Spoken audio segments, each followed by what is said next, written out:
जानकारी के मुताबिक आपको बता दें, लोकसभा में बिल के प्रस्ताव पर फिलहाल वोटिंग हो रही है। प्रस्ताव के पास होने के बाद इस पर चर्चा शुरू की जाएगी। प्रस्ताव के पक्ष में अब तक 207 वोट पड़ चुके हैं, जबकि इसके विरोध में विपक्ष के 126 वोट पड़े हैं।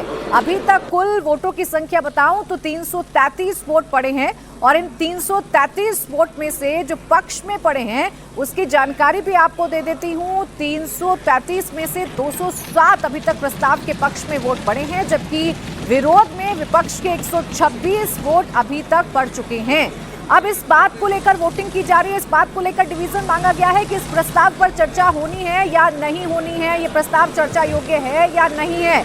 इससे पहले जब अर्जुन राम मेघवाल ने बिल को टेबल किया, उससे पहले सत्ता पक्ष हो या विपक्ष, दोनों की तरफ से वक्ताओं ने खड़े होकर अपनी अपनी बातें रखी हैं।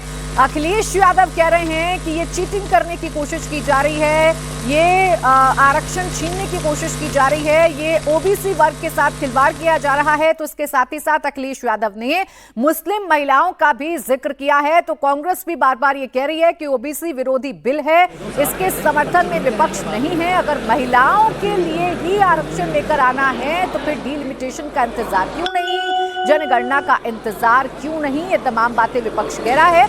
हालांकि गृहमंत्री अमित शाह ने सदन को ये जानकारी दी कि विपक्ष अगर बार बार ये कह रहा है कि जनगणना नहीं हो रही है, जनगणना नहीं हो रही है, तो ये गलत है, क्योंकि सरकार ने इसका प्रोसेस शुरू कर दिया है।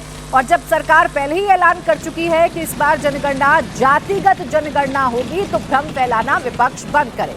ये देखिए, वोट का जो पैटर्न है वो आपके सामने लगातार आ रहा है। लोकसभा के अंदर इस वक्त डिवीजन हो रहा है।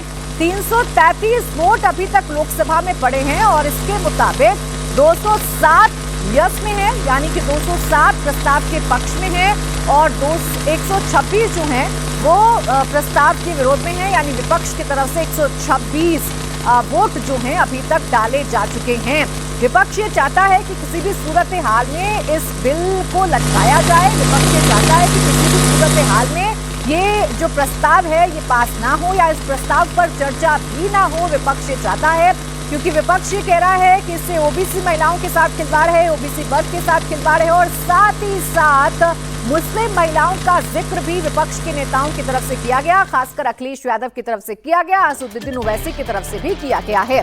ध्वनि मत से इस प्रस्ताव पर चर्चा के लिए पहले वोटिंग हो रही थी, लेकिन विपक्ष ने इसका विरोध किया। विपक्ष ने डिवीजन की मांग की और जैसे ही इस डिवीजन की मांग को एक्सेप्ट किया गया, वैसे ही वोटिंग की प्रक्रिया शुरू हो चुकी है। संसद में अब से कुछ देर पहले महिला आरक्षण से जुड़े तीनों बिल पेश किए गए हैं। इन बिलों में महिलाओं को लोकसभा और विधानसभाओं में 2029 से 33% आरक्षण देने का प्रस्ताव है। बिल के पास होने के बाद विपक्ष ने सरकार से कई सवाल पूछे। सपा सांसद धर्मेंद्र प्रधान ने महिला आरक्षण में मुस्लिम और ओबीसी महिलाओं को अलग से कोटा देने की मांग की। इसका जवाब सरकार की तरफ से किरण रिजिजू ने दिया। उन्होंने कहा कि संविधान के मुताबिक धर्म के आधार पर आरक्षण नहीं दिया जा सकता है। इसके बाद अखिलेश यादव उठे। उन्होंने कहा कि सरकार जनगणना कराना नहीं चाहती, सरकार महिला आरक्षण के नाम पर धोखा देने की कोशिश कर रही है, जिसका जवाब केंद्रीय गृह मंत्री अमित शाह ने दिया।